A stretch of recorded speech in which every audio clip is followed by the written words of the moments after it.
Hey guys, welcome to the review show. My name's Austin, and Superman is the latest first film in the brand new James Gunn universe. It stars David Cornswept as Clark Kent as the Man of Steel. Superman must reconcile his alien Kryptonian heritage with his human upbringing as a reporter. Clark Kent as the embodiment of truth, justice, and the human way. He soon finds himself in the world that views these as old-fashioned. I'm a huge James Gunn fan. I really do like the Guardians of the Galaxy films.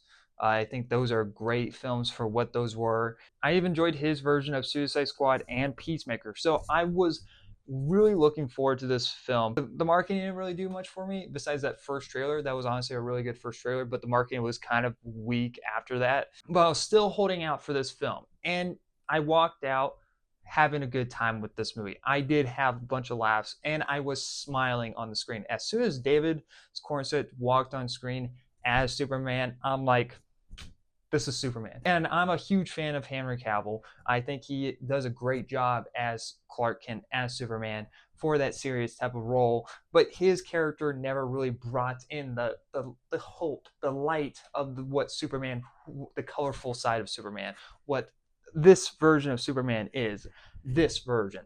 And I was really looking forward to that. People were very skeptical when it came to James Gunn and him being his jokey jokes type of stuff. But Superman is that kind of quirky type of character, not to the extent of what he did in the Suicide Squad film, and he doesn't go any further what he does in that film and here at all. There's jokes in this film that work for the character of Superman. There's times in this film where I was laughing, not out loud, but like there was chuckles. There's maybe a few that actually made me laugh out loud, and most of that came from Crypto, which I knew it was going to drive in the audience. There was people online like, oh, who wants Crypto in this film? No one gives a shit about Crypto. The family, this movie is for family, and to bring in the family is a cute dog. And he worked in the film. A lot of people he got a lot of laughs out of people throughout the whole entire film. And honestly, I really liked Crypto. Like, this film knew what it was and it knew what it needed to be, and they pulled it off pretty well. I mean, like, down to even like the colors on the suit looks amazing. The suit itself is a little iffy. I still have mixed feelings about it. Kind of like almost like the Andrew Garfield situation, like where the first film is like, is good and but the suit isn't really that great. And next the second film comes out and it has a really great suit, but then the film sucks. Hopefully that's not the case for the next one. But you just really believe that you're in this world. Everyone really looks to the part that they're supposed to play. I do like Rachel as Lois Lane.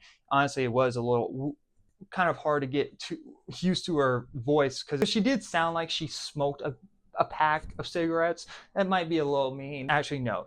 Making fun of someone's forehead is probably the meanest thing I can do. But over time, she really did get that grasp of me as Lois Lane, especially the relationship between her, Clark Kent, as Superman. There was an interesting dynamic between those two that really worked on screen. The action in this movie is a ton of fun. There is so much action in this movie, so much great things to take away in this movie. Fun action sequence with Mr. Terrific, and it's almost James Gunn James Gunn stamped on it type of scene that you've seen from like the Guardians of the Galaxy films. And I think that worked for Mr. Terrific. But there's also a lot of great action sequences with Superman where it feels like, okay, this isn't James Gunn really taking over and like throwing his own stamp on it. He is making it feel like this is Superman. It's like that is Superman and nothing else.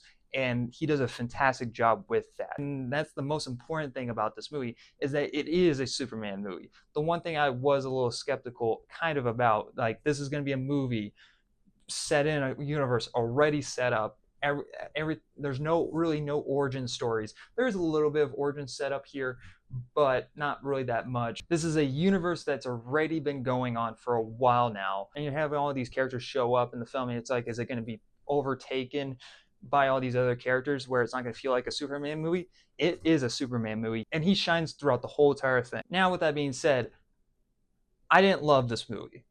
I liked it, and I think a lot of DC fans, besides the Snyder Cult people, will have a fun time with it. But there will also be a side in this film where they will really just hate the movie because of certain things that they do in this film. This is a very straight comic book like film. Like it's the most comic book-ish type of film that we've had in a very long time. It has that cheesiness dialogue. It has that cheesiness like, jokes. It has it's really stamped with those early comic book vibes, which there's parts in the film where I really liked it, but then there's parts in the film where it's like, okay, James Gunn's like isms are bleeding into it, and it does kind of really affect the film in some way. And that has to do with more of the story side. Now, there are heartfelt scenes in this film. There's a great like banter interview scene between Superman and Superman and Lois Lane.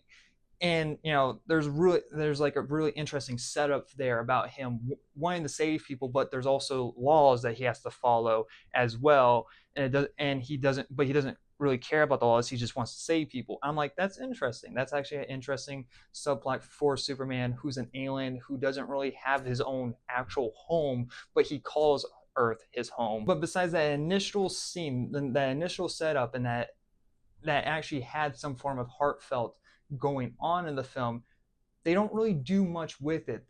When he's giving like this speech to Lex Luthor at some point in the film, it almost rang hollow and almost like, it's really laughable, kind of like, how I felt while watching Jurassic World Rebirth, when they're giving off these like, these character development like dialogue, and I'm like, this is bad writing. So it did feel janky to the overarching story as like a character arc for Superman, and I wish that they dive a little bit more into that political side a bit, and mostly because the film is bogged down with a lot of action. Now, I enjoyed a lot of the action in this movie, but it is bogged down with a lot of action, and it can take away from scenes in the film of having actual character development. And also sometimes the jokes feel misplaced in some of these serious moments. Like, it's like, okay, this is a serious scene, and yet we have like a joke made. It's like it didn't feel one, the joke wasn't funny, and two, it felt out of place. So that's kind of like my big issue with the movie,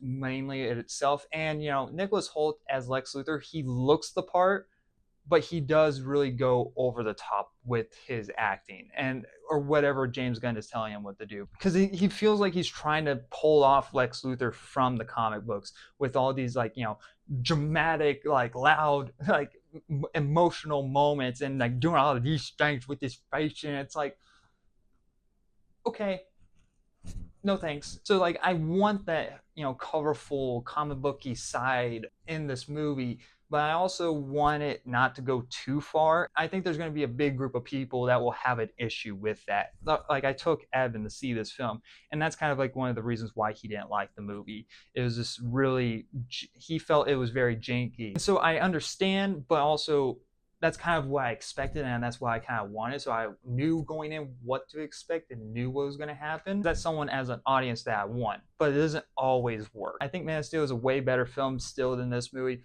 mostly because it's not really because of Zack. Well, Zack Snyder is also part of the reason why that movie is good visually, but the story was written by Christopher Nolan, and that's why it's really good. It's just one I like to twist the knife there whenever people try to pull up the Zack Snyder card. I recommend this movie, but I will say just be precautious going in, that this is not going to be a overall serious film. It's going to be that comic book-ish type of film. It's going to be kind of over the top. It's going to be that, cheesy type of film.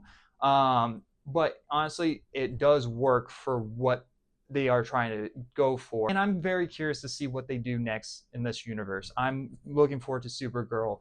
I'm looking forward to Peacemaker. I am very curious to see what they do. I'm going to give Superman a B-.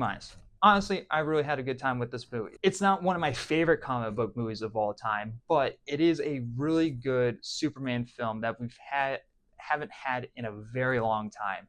Like, the last actual Superman film that we've had was back in 2017, Batman versus Superman.